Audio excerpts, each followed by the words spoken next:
Welcome back to the Hannity program. Hillary Clinton has some explaining to do after the Associated Press conducted a review of the 2016 Democratic frontrunner's paid speeches, the ones she gave between 2013 and 2015. And the review discovered that more than one-third of the groups that paid Hillary Clinton had business before government.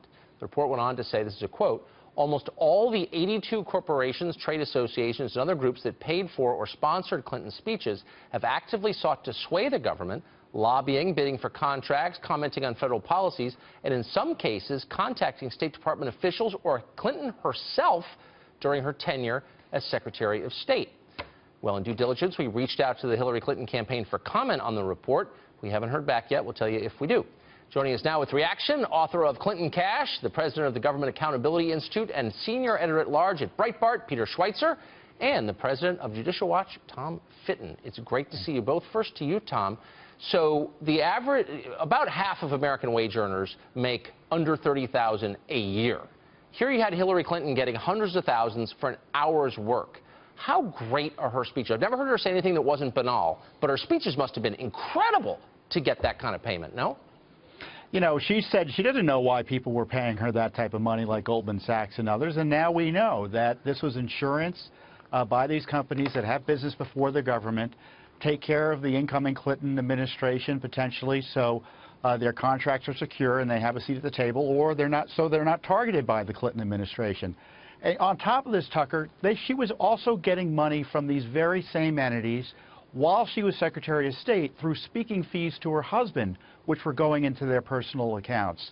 So the corruption began during the State Department administration of Hillary Clinton, not just when she was supposedly a private person. So, Peter, if a foreign leader were doing this, we'd call it what it is, corruption. I mean, if she was an African Secretary of State, we'd say this is corruption. I mean, obviously.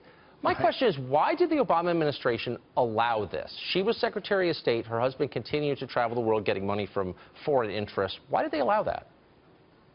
That's a great question. I mean, look, the Obama administration put very few restrictions on the Clintons. The ones that they did put, it really wasn't a restriction. It was transparency, that they had to disclose all the donations to the Clinton Foundation. The Clintons didn't even comply with that. You know, this is the heart of the problem. The heart of the problem with the Clintons is where they go, money tends to follow. And this is a pattern, you know, Tom is quite right. This has gone on for a very, very long time. And particularly as it relates to foreign entities, if you are a foreign government or a foreign corporation or a foreign financier and you want to have access to a leader, it's very difficult. You can't contribute to their political campaign. You maybe can't contribute to the super PAC, but you can pay either their spouse or themselves a overinflated speaking fee, and that gives you access that no lobbyist could ever get you. But, Tom, here's what I don't get is the motive behind all this. I mean, how much money do you need? They've made hundreds of millions of dollars doing this.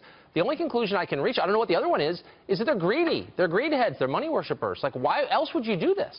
Yeah, I mean, personally, they made $48 million while she was Secretary of State from these speaking fees, from the Chinese, the Saudis, the UAE, you name it. And you have to wonder if political power was a means to just getting more money, or getting money was a means to political power. I guess we can debate that till the cows come home, but it's part of a pattern. The administration, we looked at the documents. We had to sue to get the documents. We were stonewalled. And 215 speeches approved, rubber stamped by the administration. I think they said no later to maybe North Korea giving them money. But virtually everyone who was asking and to give the Clintons money, whether foreign governments or corporations like the banks, forget about the money she was getting while she was a private citizen. The corruption was the money they were getting directly into their personal accounts from foreign governments and major corporations with business before the State Department and the United States government while she was Secretary of State. It went to their personal bank account. It's unbelievable. And Bill Clinton, of course, actively considered taking payment from North Korea. I don't know how they pay in gold or counterfeit cigarettes. I mean, how does a country like that pay you? But again, Peter followed this for many years. You know these people well. I know a lot of Democrats who are gravely embarrassed about this. Hillary's speeches to Goldman Sachs, for instance, that she will not release. Do you think she's going to be able to continue stonewalling demands for their release all the way through into November? I think she will. I mean, look, this has been the mode of operation for the Clintons. They have resisted basic rules of transparency that they agreed to with President Obama. You know, groups like Tom have really had to go through aggressively and get what information we do have. No, I don't think there's any reason for the Clintons at this point to stop doing what they've been doing. They haven't been held into account, and they don't seem to be able to have to face any penalties for what they're doing. So I expect them to continue to do what they're doing. And Bill Clinton has already promised if Hillary Clinton becomes president, he's going to continue to give paid speeches because, in his words, he, quote unquote, has to pay the bills. Boy, I think they are getting punished, Tom. I mean, this cranky elderly socialist from Vermont is hassling her from the left largely because of things like this. And that's what's so baffling. She knew she was running for president, and she's giving $100,000, $200,000 speeches to Goldman Sachs anyway. That's like alcoholism. Like, she can't control herself. Yeah, there is some accountability, however indirect, for her conduct there. But more information is going to come out. We're still in court trying to get information about these the speechifying from her years as Secretary of State. I'm convinced the email she hasn't turned over contained information about the foundation business and her personal monies that she was raising through Bill's speeches. So it's going to, more information is going to come out.